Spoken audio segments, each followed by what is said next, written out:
Saya mau memberikan kesaksian pada pagi ini. Ya, saya mau bicara mati adalah satu kepastian, tapi surga dan neraka adalah pilihan.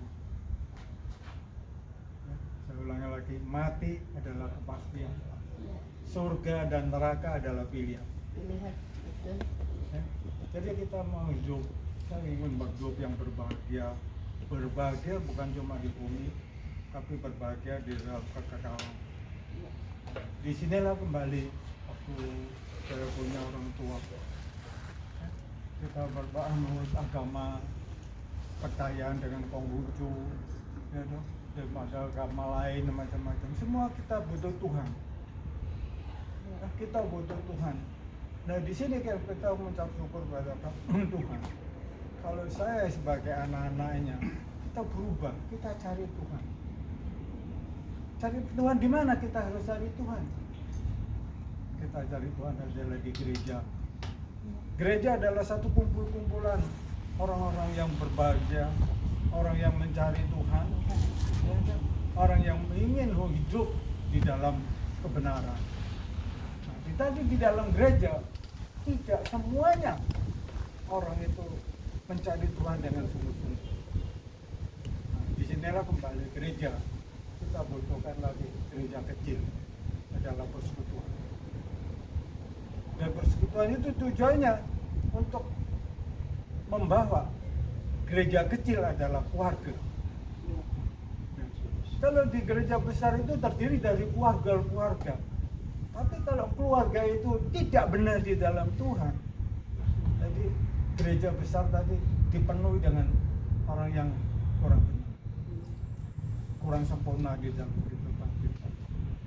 Jadi di tempat persekutuan inilah kita harus digali, kita harus belajar mencari kebenaran. Karena di dalam gereja sudah kita ada satu kumpulan orang-orang yang kudus, kita harus saling menghargai, menghormati. Karena di dalam firman Tuhan, di dalam 2 Petrus 1 ayat 7, kasihlah semua orang. Di 1 Petrus 2 ayat 17, hormatilah semua orang dan kasihlah saudara kita. Nah, itu intinya di dalam situ. Di dalam gereja kita sebagai istri bisa istri yang benar. Sesungguhnya sebagai istri saya, istri adalah kembali kata saya adalah jemaat. Jemaat itu sebagai istri di dalam, disitulah kembali kita harus istri tunduk. Bahasa kembali istri itu harus tunduk di dalam Efesus 5 ayat 20, tunduk. Ayat 33. Setelah istri tunduk, itu jemaat atau tunduk. Nanti Allah mengasihi kita dan istri menghormati suami. Sampai di dalam 1 Petrus 3 pun juga istri harus tunduk. Nah, kini kenapa istri harus tunduk? Ya, mungkin ini suami atau yang jemaat atau yang tidak mengerti firman akan dimenangkan oleh istri. Itu di dalam 1 Petrus 3. 1 Petrus 3 ayat 1 sampai 7. Itu istri karena dimenangkan, istri harus tampak perkataan akan memenangkan suami yang tidak di dalam firman. Dengan kesalehannya, ya, dengan kesalehannya Tuhan akan merubah suami itu. Nah, karena itu kembali kita hidup, surga dan neraka adalah pilihan. Kalau kita mau hidup dalam ke surga, kita harus hidup yang benar-benar. Hidup harus taat di dalam firman. Karena kalau kita merenungkan firman, kita akan bahagia, kita akan diberkati hidup Tuhan. Anak cucu kita pasti tidak akan meminta-minta. Karena Tuhan memberikan, Allah kita adalah yang baik.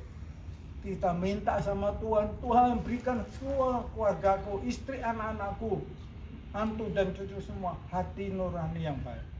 Kita bukan cari mujizat kesembuhan. 10 orang kusta semua sembuh, tapi 1 yang kembali, 9 kemana? Makanya di dalam Roma 3 tidak ada manusia yang cari Tuhan. Kelihatannya ke gereja, tapi kita nggak cari Tuhan, cari mujizat, cari tangan Tuhan, bukan cari hati Tuhan.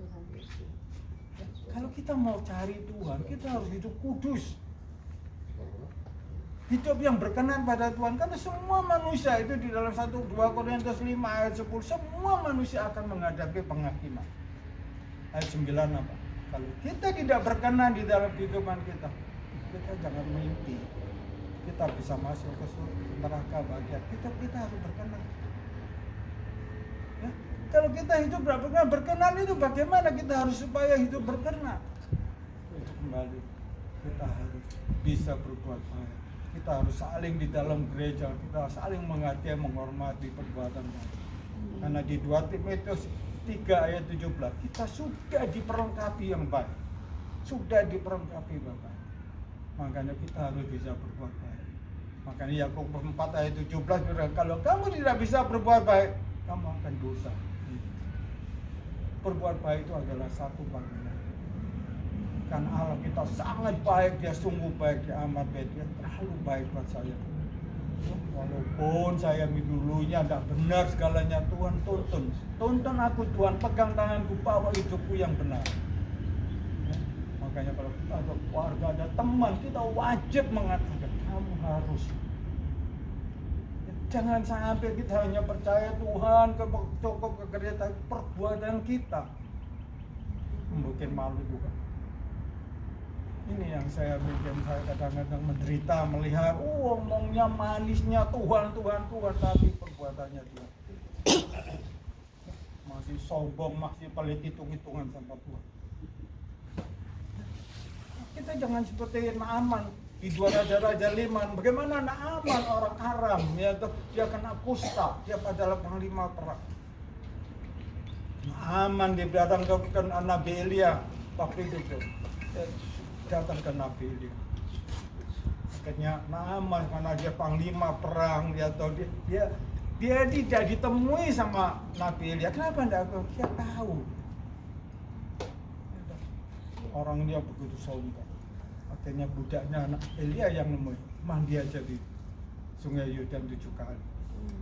Dia marah, dia pikir mau dijamah, mau apa, dia marah. Bukan sungai di Aram, di Damsyik lebih bagus dari Sungai Yordan.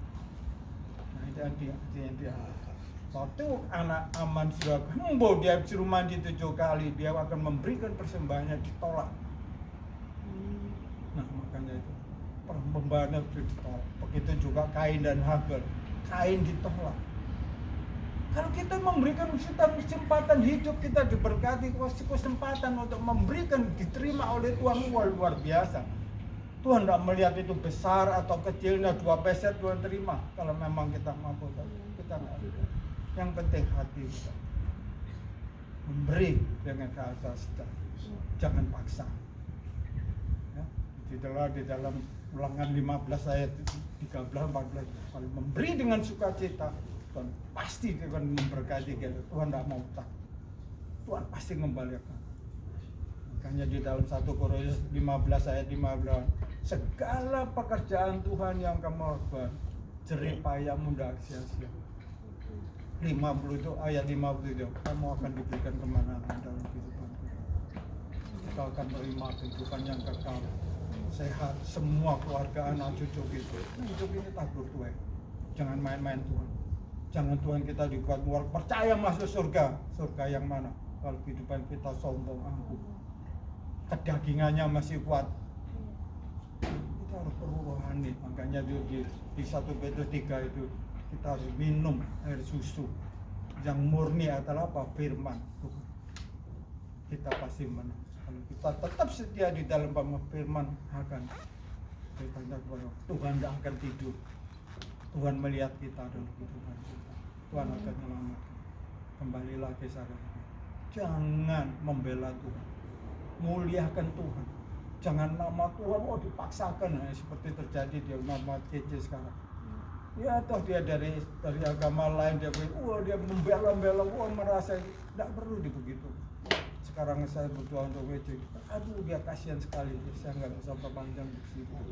Saya di YouTube. Kasihan kalau kita membabi buta. Kita menjadi saksi, berbuatlah baik. Ya, kalau kita selalu berbuat, tidak ada kejahatan yang akan berlaku. Selalu berbuat baik. Yang Terima kasih.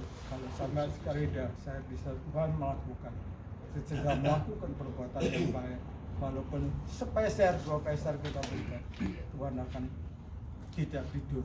Tuhan pasti akan kembalikan berkat kita kembali. Amin. Terima kasih, Tuhan berkati.